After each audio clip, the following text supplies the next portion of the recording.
البته سفری که اخیراً پرزیدنت جمهوری تاجیکستان به روسیه داشت یک سفری رسمی از قبل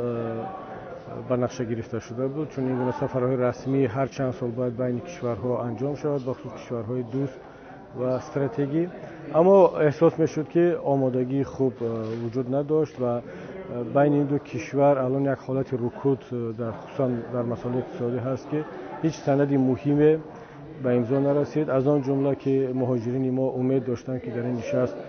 مشکلات آنها در روسیه حل خواهد شد و آنها یک وضعیت بهتر خواهند داشت. شاید که گفتگو شده باشد، اما طرفان نتوانستند به یک نتیجه برسند و از آنکه هیچ سند امضا نشد و هیچ نتیجه اعلان نشد، پس معلوم می‌شود که در این سمت هم متاسفانه هیچ پیشروی وجود نداشت. اما بعضی حاشیه‌های دیگری که اخیراً باز نوارهای پخش شد بیانگر آن هست که حتی کشور مثل روسیه که همیشه پشتیبانی از نه تنها از رهبریت امروزه تاجیکستان بلکه از رهبران دیگری منطقه میکرد، از آنچه در کشور ما میگذرد چندان قناعتمند نیستند، زیرا خطرهایی که در تاجیکستان وجود دارد و اون بی‌ثباتی که میتواند با وجود بیاد در نتیجه مشکلات زیادی اقتصادی، سیاسی و سیاست‌های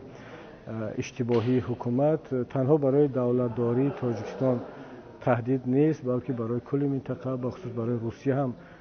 تهدید است، چون که ما خیلی که پرزیدنت روسیه گفت 1,200,000 تاجیک در